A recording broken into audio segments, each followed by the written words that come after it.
lemah lembutannya, dalam apapun juga dalam sifat-sifat Yesus, biarlah kita bisa miliki itu bersama-sama. Amin Tuhan.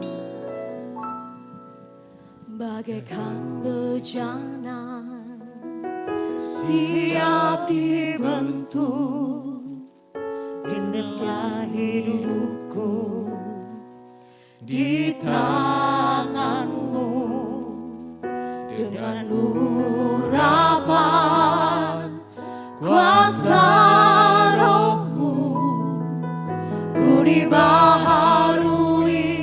selalu.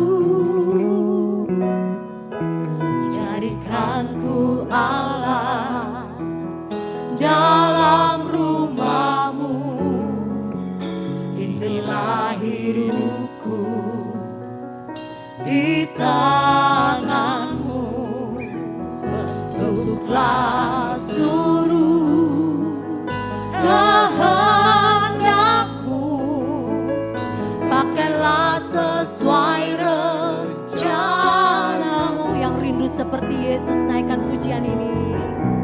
Ku mau sepertimu Yesus, disempurnakan selalu dalam segenap jalanku, memuliakan namamu.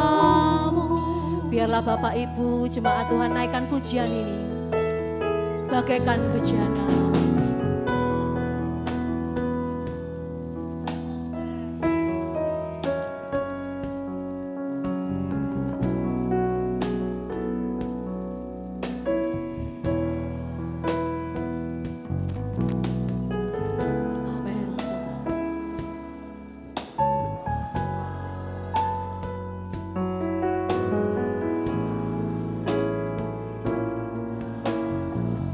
Ini kerinduan kami Tuhan, jadikan kami alat-Mu.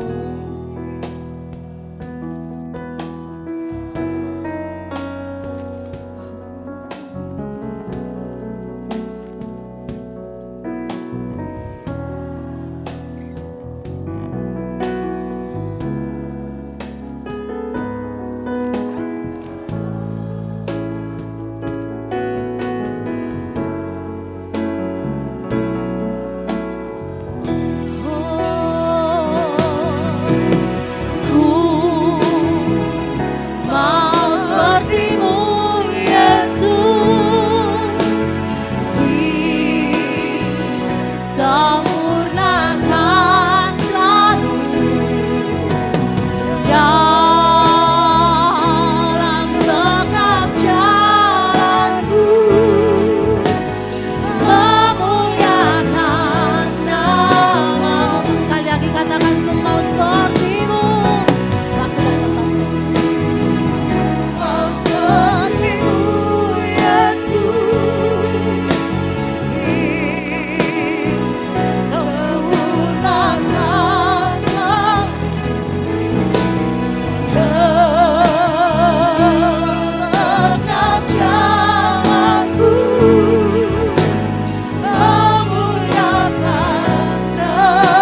dapati pujian kami. Dan biarlah kami datang kepadamu kembali menyerahkan pertengahan sampai pada akhirnya. Engkau telah mengawalinya dengan kehadiran-Mu dan kami berterima kasih sebab kami memiliki Allah yang roh adanya. Engkau hadir di tengah-tengah kami. Untuk itu Bapa, sampaikan pesan-pesan ilahi-Mu dalam kehidupan kami. Sebab hanya Engkau yang sanggup Tuhan beracara. Untuk itu kami kembalikan Tuhan semua karya ini ke dalam tangan Tuhan. Kuduskanlah tubuh, roh dan jiwa kami agar kami boleh menyambut firman Allah dalam nama Yesus. Haleluya. Bersama kami katakan amin. Shalom semua. Puji Tuhan, kita sama-sama akan masuk dalam kebenaran firman Tuhan. Semua bisa dapat warta? Halo, sudah dapat warta semua? Ada yang belum? Tolong di belakang ada yang belum dapat warta, pelayan-pelayan Tuhan silahkan. Ini Bapak Ibu mungkin cuma dapat satu. Iya. Iya, di depan di bangku yang keempat. Di tengah di depan saya persis ini ibu ini. Ya, ibu belum dapat. Ibu. Coba angkat tangan. Oh sudah dapat. Oh, maafkan saya. Mungkin Remal. Siapa namanya? Remal. Iya, belum dapat. Oke. Saudara bisa mengikuti dengan lebih baik apabila warta ada di tangan saudara. Benar ya? Untuk itu kami merindukan supaya saudara memegang warta ini. Jangan lupa kalau udah pulang jangan dijadikan bungkus kacang ya. Mari pelajari ulang, bahkan mungkin pagi ini kita hanya membahas tentang khotbah. Kemudian saudara bisa melihat ada banyak kebenaran yang dirangkum di sini. Saudara, saya meyakini saudara bisa mendapat berkat banyak apabila saudara mempelajarinya. Oke, baiklah kita sekarang bersama-sama tema kebenaran kita seperti tertera di dalam lembaran saudara. Belajar dari Yesus. Satu hal yang saya ingin tekankan kepada saudara. Semua kita tidak peduli berapa usia kita, pengiringan kita kepada Tuhan berapa lama, udah mungkin puluhan tahun ya.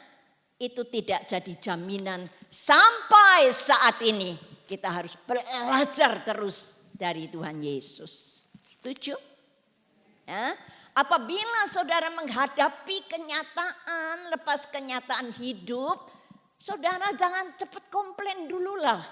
Ya, coba saudara tarik ke dalam. Saya selalu tekankan, tidak perlu tanya-tanya sama Tuhan. Tidak perlu memberikan komentar kepada Tuhan. Sebab dia tetap, yang saya selalu tekankan, seluruh sidang jemaat harus tetap belajar mengucapkan kata-kata kebenaran. Tuhan, Engkau baik dan berbuat baik. Jangan lupa itu saudara. Tidak pernah Tuhan itu mencelakakan anak pilihannya. Anak yang mau dididik, diarahkan. Semua kita itu perlu belajar seperti Yesus. Tuhan memilih saudara dengan satu tujuan. Saudara memuliakan dia sepanjang jalan hidup saudara. Jangan lupa itu saudara. Mari kita pulangkan puji rasa hormat hanya kepada Tuhan. Sebab dia baik dan selalu berbuat baik. Saudara setuju itu? Amin. Benar saudara. Saya terlalu menikmati. Dia baik dan terlalu baik. Dan apapun yang Tuhan izinkan terjadi dalam kehidupan kita, tangkap dan katakan engkau baik. Engkau tahu yang terbaik. Khususnya jangan pernah lupa Tuhan merindukan saudara memuliakan Allah. Itu tidak bisa lepas dari memiliki karakternya siapa? Yesus. Itu sebabnya dia datang ke dalam dunia. Bisa ditangkap dengan mata ini. Bisa kasat mata ini tangkap. Oh, Yesus itu ternyata ya. Kalau diolok-olok orang itu kok ya diem ya. Kalau saya gimana ya? Ayo kita cross check. Pagi ini kita belajar bersama-sama tentang pribadi Kristus. Yang pertama kita akan sebutkan ayat emas kami terdapat di dalam ayat yang tidak asing lagi, Injil Matius. Kita akan buka bersama-sama apa yang firman Allah ingin ajarkan kepada saudara. Injil Matius 11 ayat yang ke-29 bagian B. Mulai saya akan bacakan buat saudara. Belajarlah padaku. Mengapa? Karena aku lembut dan rendah hati.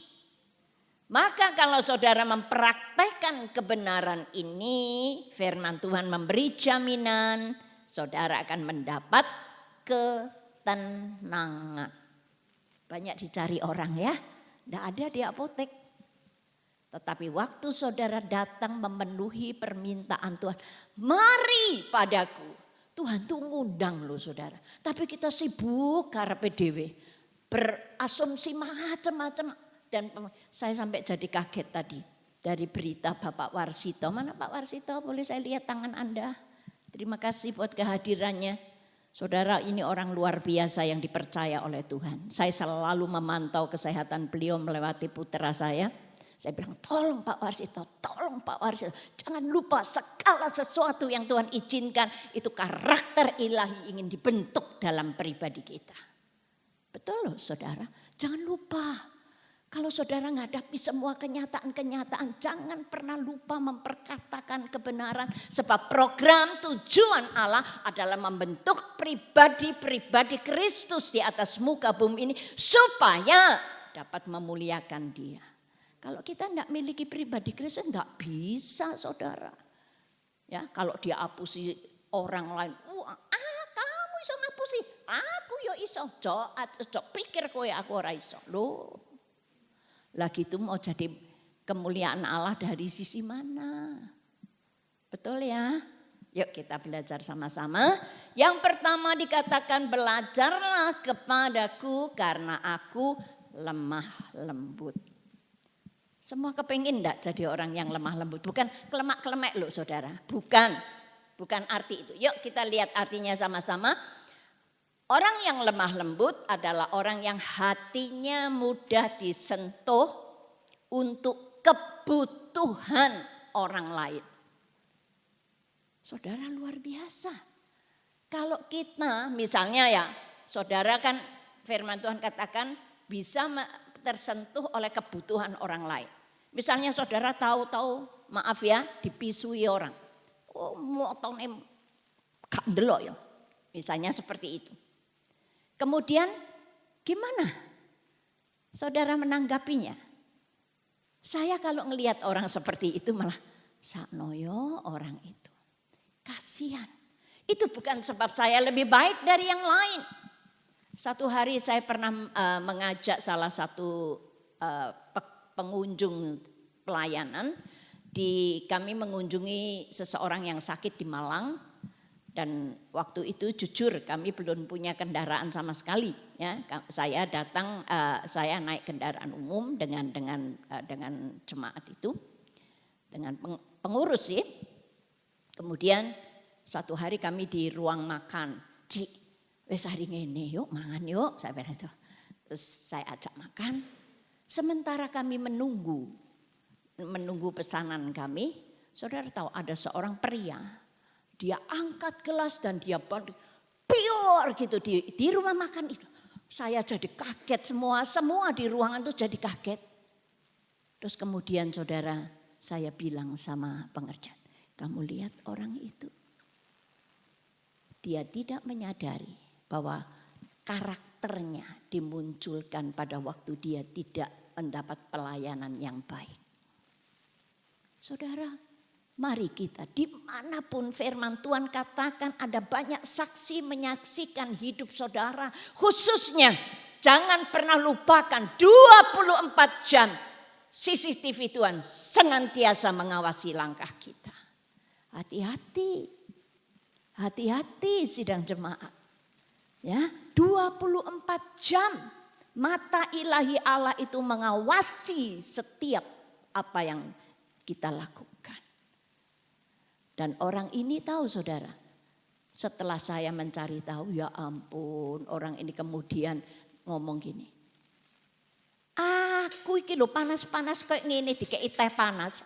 Aku pesen es teh. Dikei teh panas ngamuk saudara. Halo. Gimana karakter kita? Sama atau seperti Yesus? Mengenali kebutuhan orang lain. Ya, orang itu jelas tidak menikmati sentuhan Allah, tidak kenal dengan Allah, Kristus Yesus. Sehingga dia begitu pitam, begitu mudah naik pitam. Diangkat berat seluruh orang di situ tadinya kan enggak tahu kalau orang itu kayak gitu. Delok encik, orang itu menunjukkan kebodohannya di hadapan umum. Tadinya kita enggak tahu, tapi semua kita karena pertindakan seperti itu jadi tahu. Saudara, jadi ngelihat yang di dalam, ya, kebutuhan Yesus yang bisa melihat kebutuhan yang di dalam. Saya langsung nyeluk, kasihan ya orang seperti itu. Harus kita perkenalkan Yesus. Karena Yesus menekankan kebenaran, mari kepadaku. Ku ajar engkau satu pribadi. Kelembutan hati yang mengerti keperluan kebutuhan orang lain. Yesus kalau melihat orang banyak saudara tidak bisa tahan. Dia ingin melakukan pertolongan, dia ingin melakukan apa yang dapat dia lakukan. Dan itulah pribadi yang seharusnya menjadi warna hidup kita. Setuju? Amin. Harus mewarnai setiap kehidupan kita. Melihat kebutuhan orang lain. Kemudian hati yang lembut adalah hati yang mudah mengampuni. Yuk kita akan melihat satu kisah di Yohanes 8. Injil Yohanes pasal yang ke-8. Apa yang Allah firman Tuhan katakan dan ingin ajarkan kepada setiap kita. Injil Yohanes pasal yang ke-8. Pada umumnya orang ingin berlaku seperti apa yang dilakukan oleh para ahli Taurat dan orang Farisi di ayat 3. Maka ahli Taurat dan orang-orang Farisi membawa kepadanya seorang perempuan yang kedapatan berbuat zina. Saudara, boleh saya tanya sama saudara, berbuat zina itu pasti dosa enggak? Atau ada tendensi yang saya mau berzina karena ya ingin menolong orang lain. Bisa pakai tendensi begitu? Zina tetap dosa. Dan satu hal yang saya ingin tolong saudara pada saat ini. Jelas ini wanita orang berdosa. Tetapi apa yang firman Tuhan katakan, kita akan baca bareng-bareng ayat 11. Firman Tuhan katakan, jawabnya 2, 3, tidak ada Tuhan. Lalu kata Yesus, aku pun tidak akan menghukum engkau. Pergilah dan jangan berbuat dosa lagi mulai dari sekarang. Wow, hati kayak gitu loh saudara.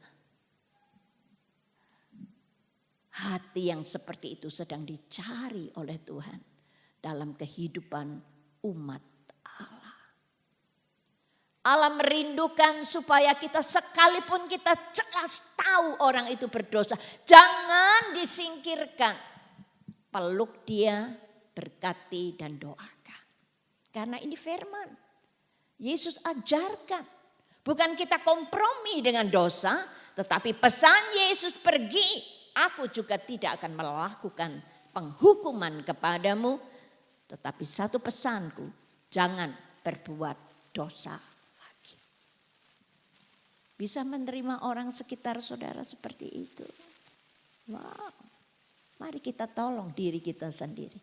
Jangan mudah menghakimi orang. Firman Tuhan saya senang dicatat satu catatan, ini versi saya sendiri ya, bukan arti kebenaran ini, tetapi itu yang saya tangkap dari Tuhan. Ayat ke-8, waktu orang-orang Farisi, orang Saduki, Tuhan ini kedapatan wanita berzina, harus dihukum mati, harus dirajam dan lain sebagainya. Tidak, selayaknya dia masih hidup di atas muka bumi. Tapi apa pernyataan firman Tuhan kata di dalam kebenaran ayat 8. Lalu ia Tuhan membungkuk pula dan menulis di tanah. Ada seorang dosen yang sangat memberkati saya dan itu saya mempunyai pandangan yang sama. Yesus waktu sedang nulis di tanah berbohong. Lakukan apalagi saudara? Mencuri, tidak hormat sama orang tua. Catat seperti itu satu-satu waktu baca orang Farisi, orang Saduki waktu aku tidak hormat sama ibuku, aku juga berdosa.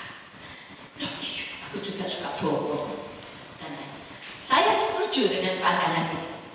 Sehingga satu persatu mereka pergi meninggalkan wanita ini. Dan kemudian Yesus melihat wanita, yang lain, tidak ada yang menyalahkan kamu. Tidak ada. Aku pun tidak akan menyalahkan kamu. Satu persatu, jangan berbuat dosa. Mari kita tidak belajar menghakimi orang sekitar kita. Mari kita belajar menerima segala kelemahan, kekurangan, keterbatasan seseorang. Sekalipun jujur saya ngomong gini, apa saudara pikir saya selalu sempurna? Anda sempat iso ya kok iso ya? Bisa saja. Semua kita perlu belajar sama siapa? Yesus. Yang berikutnya firman Allah mengajarkan hati yang menerima perlakuan ketidakadilan tanpa berbantah. Yuk kita buktikan dengan ayat yang terdapat di dalam Injil Matius 27. Apa yang firman Allah catat buat kita? Matius 27. Saya akan baca buat saudara ayat 12, tetapi atas tuduhan yang diajukan imam-imam kepala dan tua-tua terhadap Yesus, ia tidak memberi jawab apapun. Saudara perhatikan tuduhan-tuduhan semua saudara pengkhianatan umat manusia dituduhkan di atas kehidupan Yesus. Tapi firman mencatat buat saudara, ia tidak memberi jawab apapun. Jujur, saudara, apabila setiap kita dituduh sesuatu ya, misalnya, kamu ya saya ngambil ini. Kok iso? Langsung kita bereaksi ya. Halo, betul ya? Langsung kayak shut gitu ya. Kalau saudara menerima sesuatu yang gak benar, ya saudara dituduh sesuatu yang gak benar, otomatis reaksi itu spontan ya. Shut.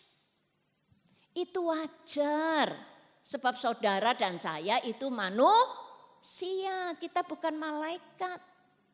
Tetapi apa yang Yesus ajarkan? Yuk kita teguhkan melewati kebenaran di wasiat yang lama di dalam kitab Yesaya. Wah luar biasa, ayat ini sangat memberkati saya dan saya selalu katakan Tuhan aku mau seperti itu. Oke, ayat Yesaya 53 ayat 7. Bareng-bareng ya kita bacanya. Yesaya 53 ayat 7. Sampun. Yuk kita akan sama-sama baca. 2, 3. Dia dianiaya tetapi dia membiarkan diri ditindas dan tidak membuka mulutnya. Seperti anak domba yang dibawa ke pembantaian.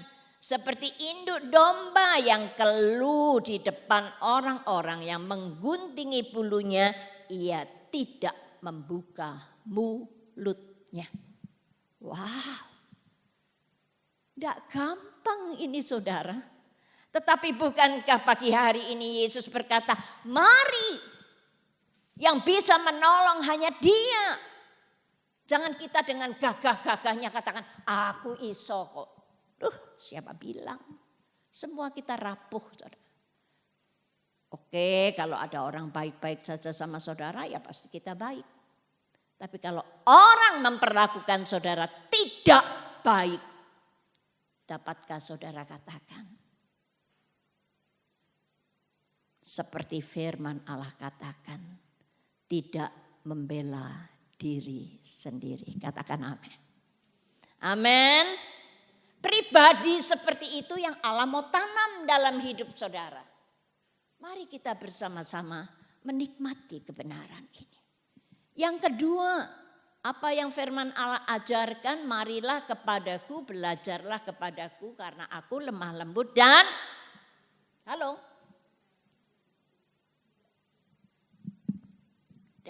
rendah hati.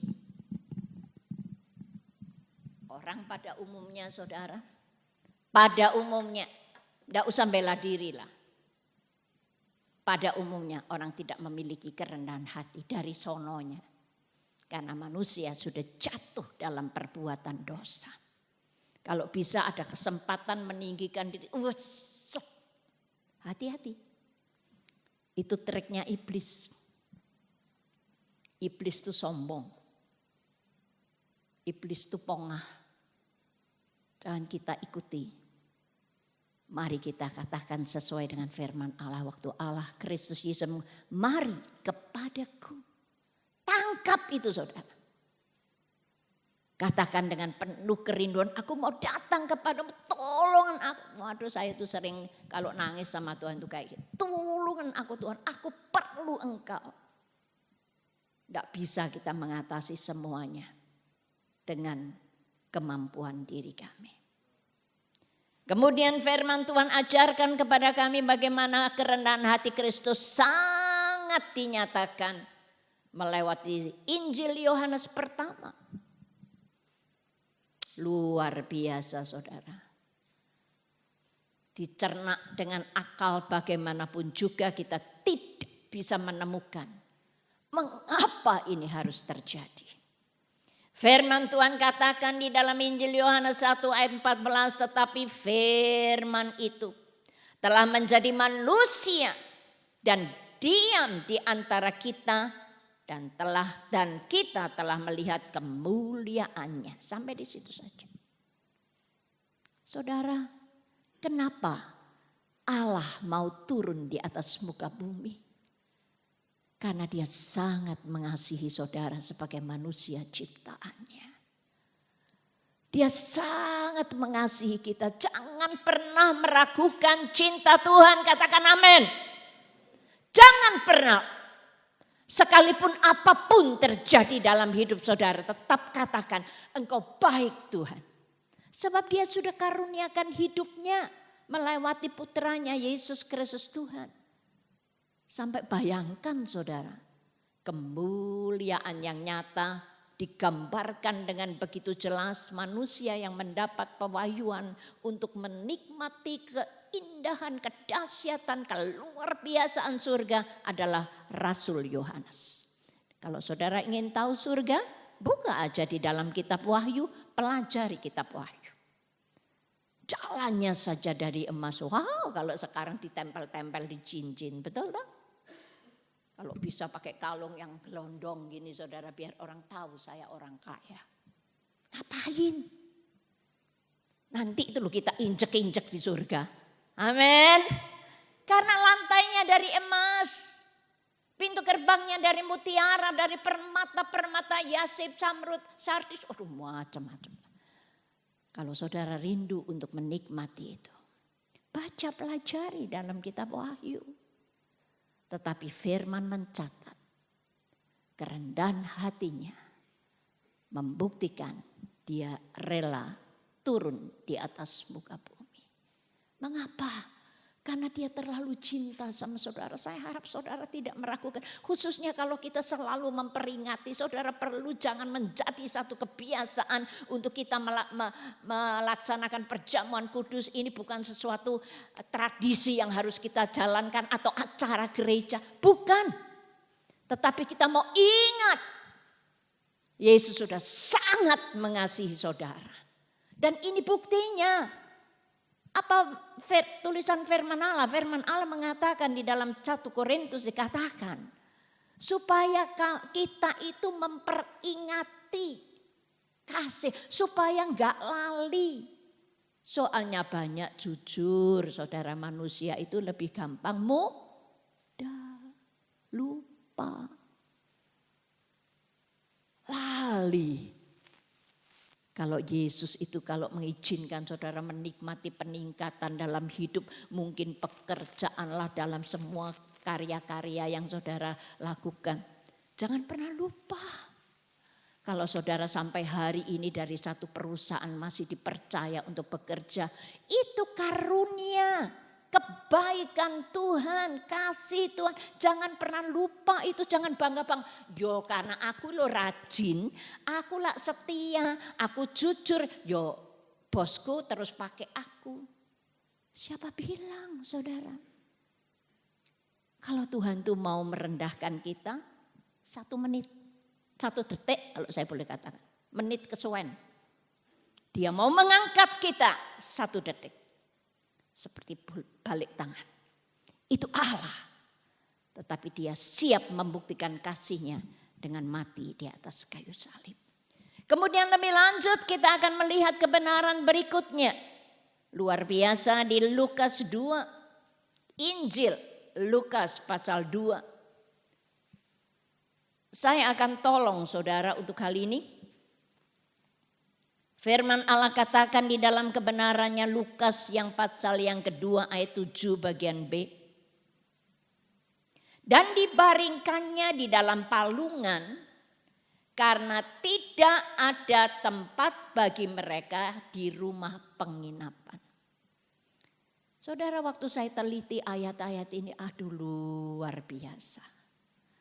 Ternyata terjadi pada waktu zaman dikatakan di sini, zaman Kaisar Agustus mengeluarkan satu pengumuman sebagai satu perintah bahwa semua warga negara harus kembali ke tempatnya masing-masing untuk cacat jiwa. Kalau sekarang sensus ya, seperti itu.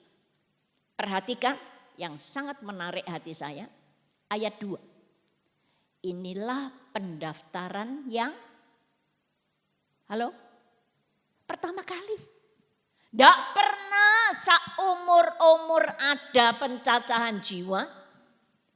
Tidak ada pendaftaran untuk sensus di tempat kelahiran masing-masing. Pertama kali Allah tidak pernah terlambat bekerja. Waktunya. Karena Yesus bukan harus lahir di Nazaret. Jangan lupa ya saudara. Yusuf itu asalnya dari Nazaret. Juga Maria. Ketemu noni ini ya. Noni Maria. Saudara perlu tahu. Ini pengumuman pertama kali harus balik ke tempat kelahirannya. Dan saudara perlu tahu. Ini diungkap oleh firman Allah dengan begitu luar biasa.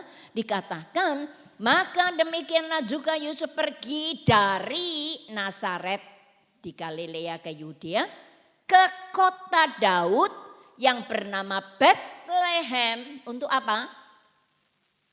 Sensus ya. Tapi Tuhan pakai dibalik semuanya itu untuk menggenapi nubuat Nabi Mika. Wow. Saya kalau lihat karya kedahsyatan Allah, mau kita meragukan dari mana? Mau kita itu tidak meyakini programnya Allah itu gimana? Karena begitu sempurnanya, pertama kali diadakan pencacahan jiwa. Dan ternyata Yusuf yang berasal lahir di Bethlehem karena dia keturunan Daud. Untuk apa? Menggenapi rancangan rencana Allah. Dan jujur saudara, pada waktu itu, dikatakan di Bethlehem semua penginapan tidak ada tempat. Adanya di kandang, lahirnya di palungan. Ini untuk mengenapi firman. Betapa luar biasanya karya firman Allah. Itu dinubuatkan ribuan tahun sebelumnya. Tapi tergenapi dengan kehidupan orang yang sangat taat kepada Tuhan. cinta kepada Tuhan yang bernama Yusuf dan Maria. Mari kita jadi seperti mereka. Ada amin. Saya kalau gambarkan ketaatannya Maria. Bayangin saudara, perawan disuruh hamil. Secara logika kita tidak bisa menerima. Sekalipun sekarang banyak rumah pondok kasih ya, di mana mereka menampung wanita-wanita yang karena kesalahannya sendiri melakukan hubungan seks bebas, akhirnya hamil di luar nikah. Masih ada yang nampung, itu hati ilahi Allah yang ada di antara orang-orang itu. Tetapi ini wanita yang taat, yang kudus, yang benar-benar hidup bagi Tuhan. Dia disuruh hamil. Untuk apa? Menggenapi rancangan Allah. Mari kita siapkan hidup untuk Allah dengan luar biasa, bisa pakai masing-masing pribadi kita. Kiranya Allah dengan mendapat keluasan, kebebasan bukan karena karakter kita, tetapi karakter ilahi Allah yang memenuhi hidup. Itu tujuan Allah. Supaya kita dengan leluasa dapat memuliakan Tuhan.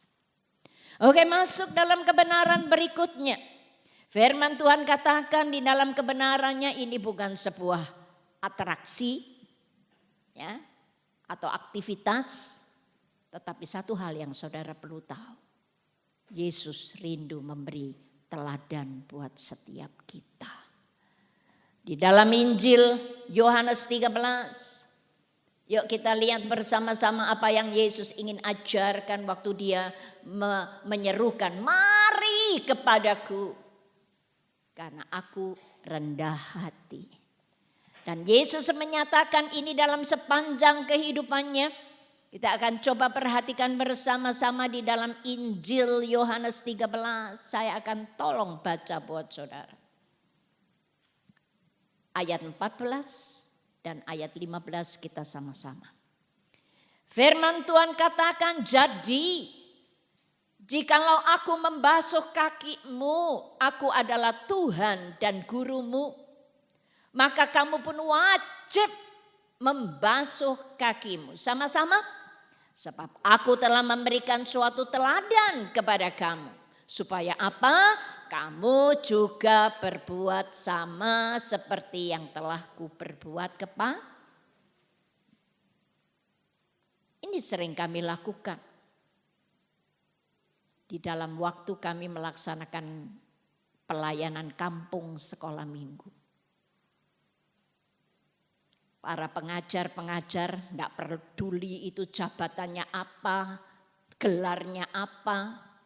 Semua kami merendahkan diri belajar seperti Yesus membasuh kaki murid-murid yang kita ajar dari berbagai pulau yang lain. Selalu kita laksanakan di ruangan ini. Apa sebabnya kami melakukan itu? Karena kami ingin mempraktekkan apa yang Yesus sudah ajarkan. Perbuatlah ini sama seperti aku. Tidak boleh dikurangi.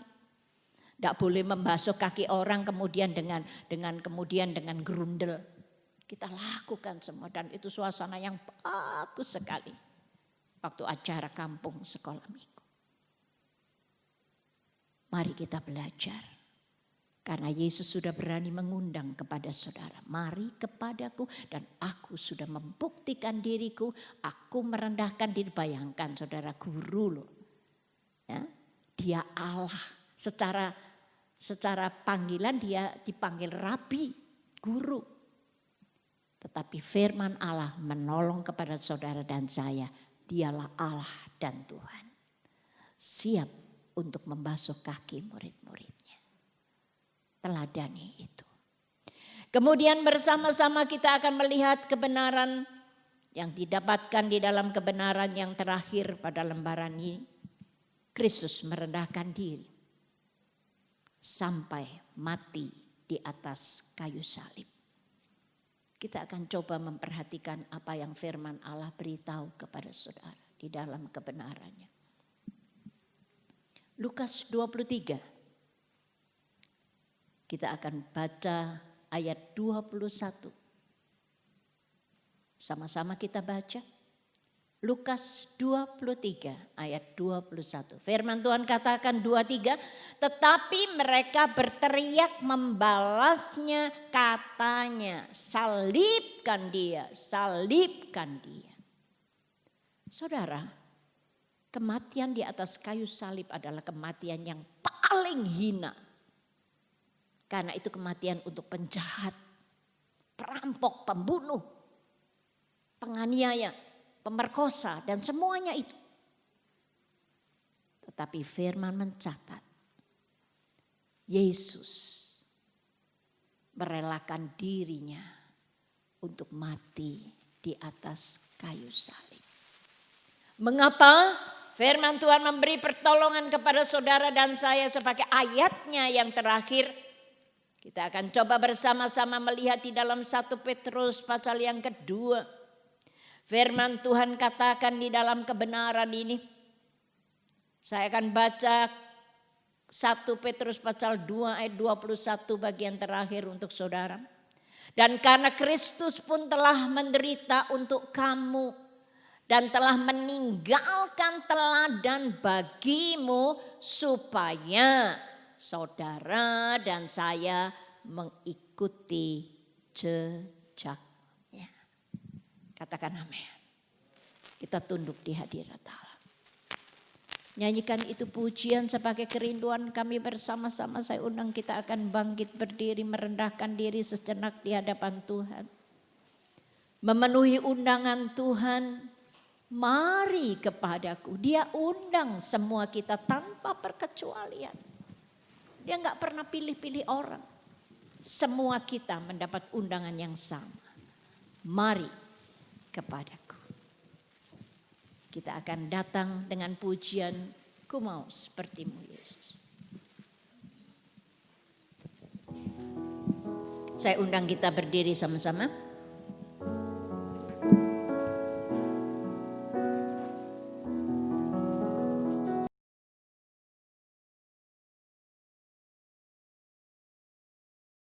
Bagaikan bejana siap dibentuk, demilah hidupku di tanganmu. Dengan urapan kuasa rohmu, ku dibaharui selalu.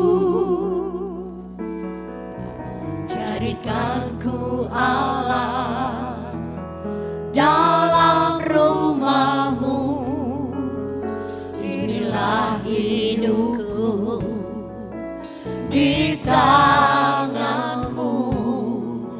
Bentuklah seluruh kehendakmu, pakailah sesuai rencana. Katakan ku mau sepertimu. Ku mau sepertimu Yesus. Inilah doa kami. Sempurnakan selalu. Haleluya. Dalam segenap jalanku. Engkau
Terima kasih. Baik, sekali lagi saya mohon para pelayan-pelayan perjamuan kudus akan maju ke depan sementara kami akan pujikan pujian.